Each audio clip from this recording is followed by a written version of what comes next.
Сәлеметсіздер ме, әріптестер? Бүгін сіздермен Canva сайтында креативті және әдемі резюме, яғни түйіндеменің жасалу жолымен бөлісіп өтетін боламын. Ол үшін сіздер Google-дың іздеу жолағына Canva деп жазып кіресіздер.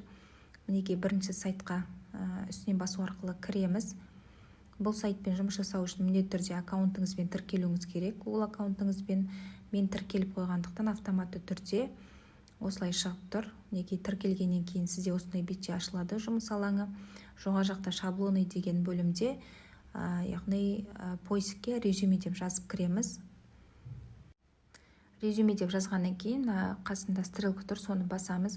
Басқаннан кейін біздерге өте көптеген шаблонның түрлері ашылады. Қараңыздар резюмелердің.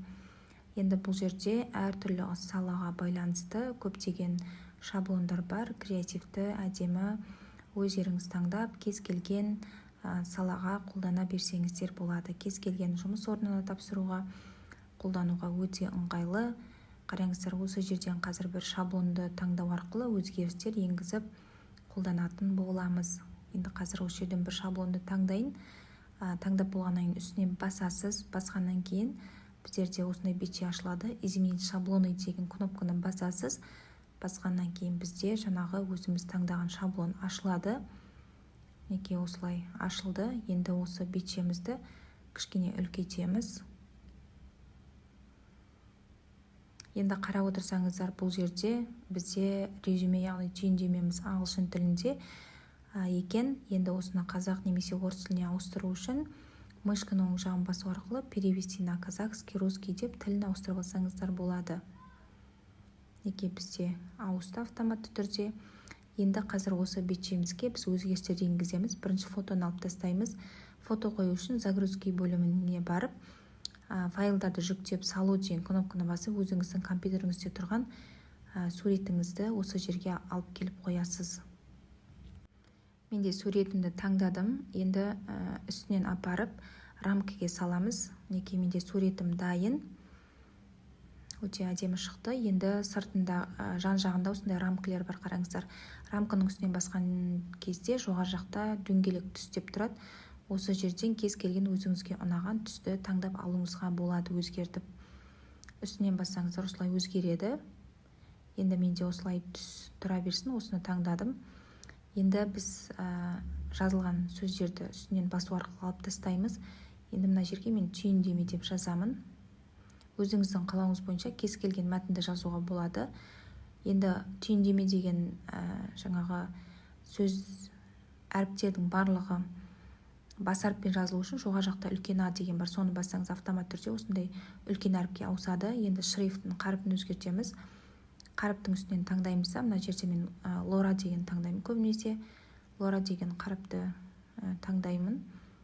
Үстінен басамыз. Басқан кезде автомат түрде осындай сөзіміз ауысады. Қарпі. Енді бұл жерде кішкене өлшемін өзгертейік, үлкейтейік. Енді астындағы сөзді алып тастап, өзіңіздің аты жөніңізді немесе басқада сөздерді жазуға болады. Мен өзімнің аты жөнімді жазып қойдым. Енді бұл жерде тағы да қарпін өзгертеміз. Лора дегенді таңдаймыз. Енді жоғары жақта курсив дегенді алып тастаймыз және жирныға қоямыз, В дегенге. Кішкене қоюлатып жазамыз осылай.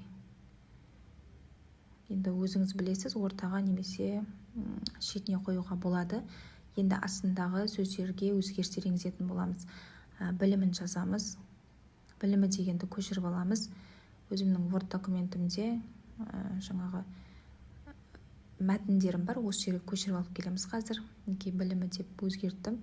Енді осы жерде әр мәтініңізді өзгертіп отырасыз. Білімі деген үстінен басқан кезде қаріпті өзгертеміз және қоюлап жазамыз. Енді астына біліміңіз туралы осы жерге жазып шықсаңыз болады. Қай жерден білім алдыңыз, қай универ, колледж бітірдіңіз, соның барлығын білімі деген жерге жазып шығатын боламыз. Мен мәтінімді көшіріп алып келдім осылай. Енді керек емес сөздерді үстінен басу арқылы алып тастаймыз. Енді осы мәтінге өзгерістер енгіземіз. Қазір шрифтін, қарпін барлығын, түсін және өлшемді өзгертіп шығатын боламыз. Так, лора дегенді таңдаймыз.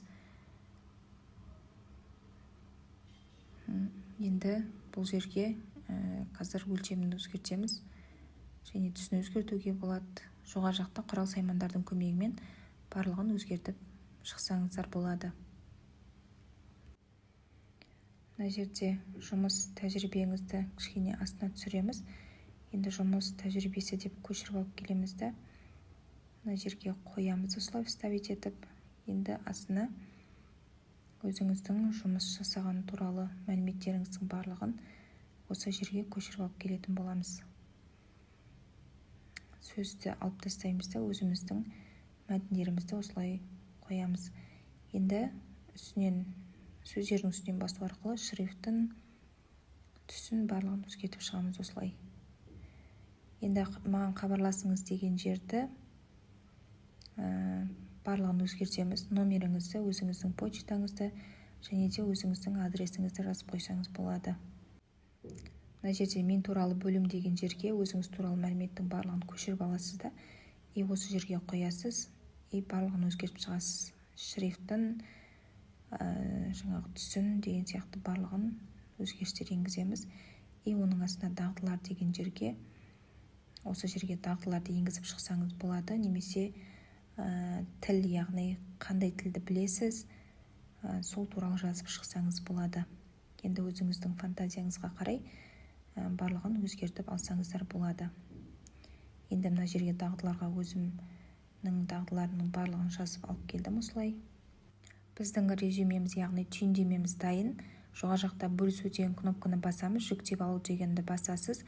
Мына жерде файл түріне PNG немесе JPEG форматта сақтап алсаңыздар болады. Скачать дегенді басамыз.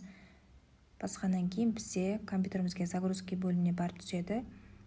Қазір сол жерден ашып көретін боламыз. Мой компьютерге барамыз, загрузки бөліміне барамыз да, жаңағы жүктелініп алынған резюмемізді ашып көретін боламыз.